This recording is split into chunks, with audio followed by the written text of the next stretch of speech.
Жишээлбэл 1961 онд Монгол Улсад Шинжлэх ухааны академи түүний бүрэлдэхүүн хэсэг болох байгалийн ухааны салбар хүрээлэнгүүд байгуулагдсан нь дэлхийн шинжлэх ухаан, техникийн хувьсгалын эрен үетэй монголчууд хөл нийлүүлэн алхаж үндэсний сэхэтнүүд үндэсний эрдэмтдтэй болсон нь Монголын ард түмэн хөгжил дэвшлийн түүхэндээ олсон онцгой тэмдэглэлт үйл явдал байлаа.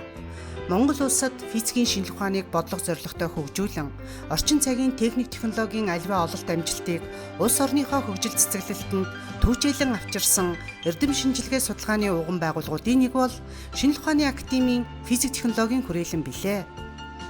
Физик технологийн хүрээлэнгийн судлаачид хэмжилтийн болон үйлдвэрлэлийн тоног төхөөрөмжийг автоматжуулах, цөмийн физикийн ололт амжилтыг практикт нэвтрүүлэх, байгаль орчны бохирдлыг хянах, эх орны эрдэс түүхийд уламжлалт болон шинэ материалын бүтэц найрлага, физик химийн шин чанарыг тодорхойлох, нарны энергийг захилгаан, дулааны энергид хувиргах зэрэг улс ардын аж ахуйд ач холбогдол бүхий хавсрах судалгааны ажлыг явуулж байна.